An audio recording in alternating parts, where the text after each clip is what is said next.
कांग्रेस सांसद और लोकसभा में विपक्ष के नेता राहुल गांधी की नागरिकता को लेकर दायर याचिका पर हाईकोर्ट की लखनऊ बेंच ने सख्त रुख अपना लिया है। हाईकोर्ट ने केंद्र सरकार को आदेश दिया है कि वो 10 दिनों में इस संबंध में याची की ओर दाखिल प्रत्यावेदन को निस्तारित करें और नागरिकता को लेकर रिपोर्ट दें। अगली सुनवाई के लिए 5 मई की तिथि नियत की गई है।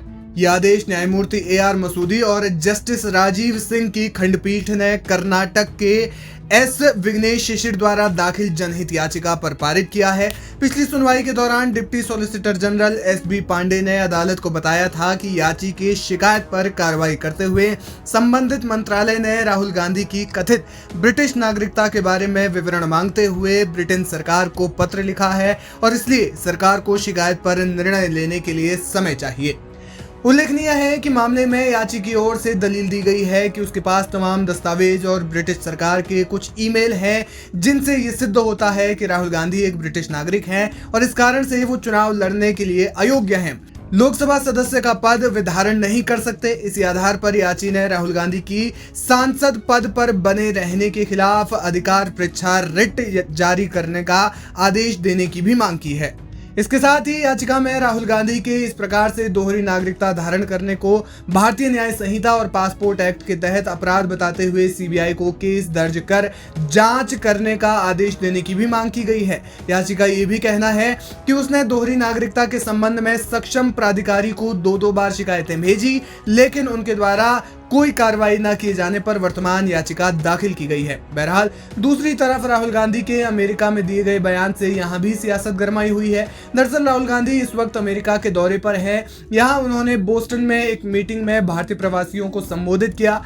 उन्होंने इस दौरान अपना वो आरोप दोहराया जिसमें वो कहते हैं कि देश में होने वाली गड़बड़ियों को लेकर बात करते रहे हैं। इतना ही नहीं, बोस्टन में उन्होंने एक कदम आगे बढ़कर ये तक कह दिया कि भारत में चुनाव आयोग के साथ समझौता किया गया है, सिस्टम में बहुत कुछ गड़बड़ है। अपनी बात को लेकर उन्होंने महाराष्ट्र चुनाव का हवाला देते हुए चुनाव पर भी बड़े सवाल उठाए। दरअसल राहुल गांधी ने बैठक को संबोधित करते हुए दावा किया कि महाराष्ट्र विधानसभा चुनाव में युवा मतदाताओं की संख्या से ज्यादा मतदान हुआ है, ये एक फैक्ट है। चुनाव आयोग ने हमें शाम 5:30 बजे तक के मतदान के आंकड़े दिए। शाम 5:30 बजे से 7:30 बजे तक के बीच जब वोटिंग बंद हो जानी चाहिए थी, 65 लाख मतदाताओं ने मतदान किया। अब ऐसा संभव नहीं है।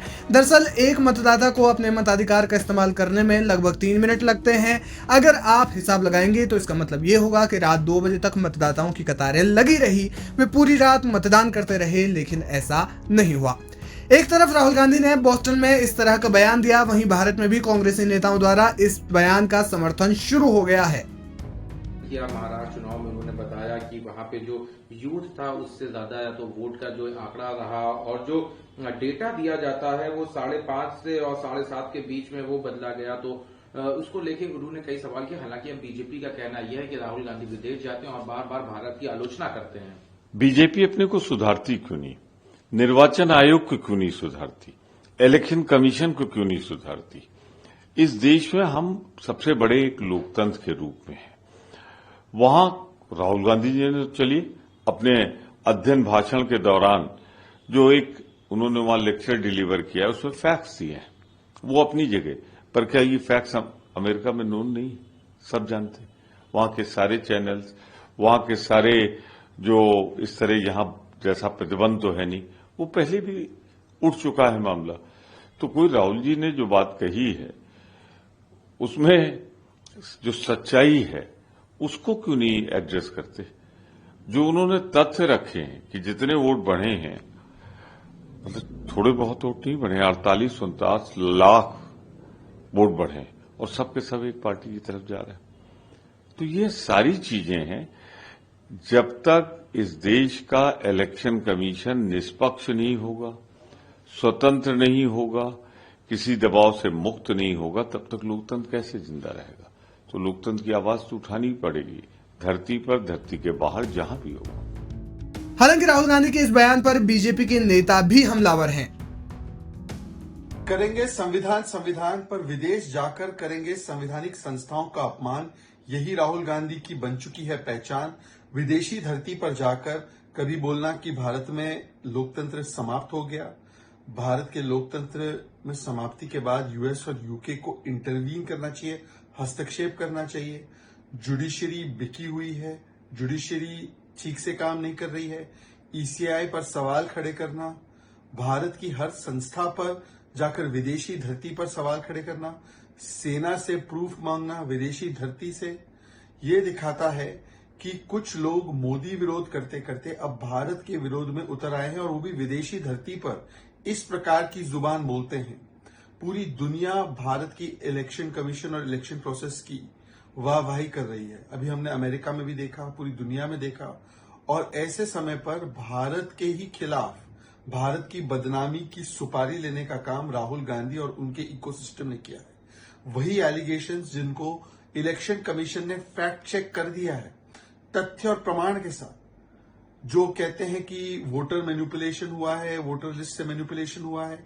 89 कंप्लेंट्स आई थी 9.7 करोड़ वोटर्स के खिलाफ, मतलब कि ग्राउंड लेवल पर कोई तथ्य इनके पास नहीं है।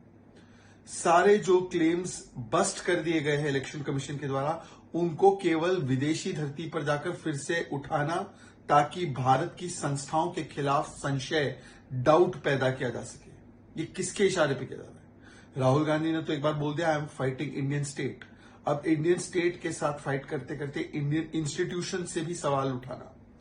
जब जुडिशरी आपके पक्ष में फैसला दे, जुडिशरी ठीक।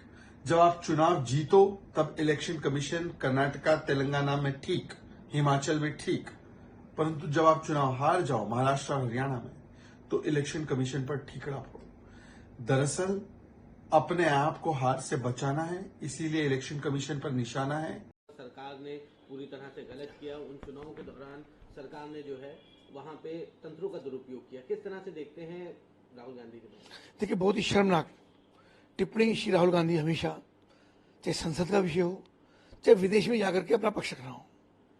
ये पहले भी चर्चा कई बार आई है कि राहुल गांधी जी को जब जब अवसर मिला विदेश में जाने का, तो उन्होंने भारत की व्यवस्थाओं की, यहाँ की कानून व्यवस्था की, यहाँ की संवैधानिक व्यवस्था की, यहाँ की सरकार की हमेशा निंदा करने का काम किया।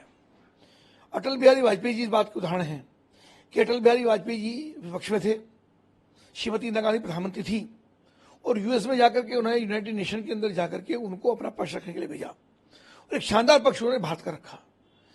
देश का एक मर्यादा होती है, देश का एक सम्मान होता है, और विपक्ष के नेता, संसद में विपक्ष के नेता हैं, राहुल गांधी बड़े नेता हैं, पर जिस प्रकार के बॉस्टन में उन्होंने जाकर उसकी चर्चा की, ये बहुत ही निंदनीय भी है और भर्त्सनीय भी है।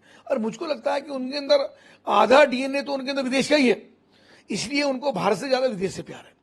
इसलिए भारत की निंदा हमेशा, भारत को अपमानित करने का काम, भारत की निंदा करने का काम वो विदेश में जाके हमेशा करते हैं। मैं उसकी निंदा करता हूँ, भर्त्सना करता हूँ, और श्री राहुल गांधी को भगवान सद्बुद्धि दे, मैं इतना ही कहूँगा बस।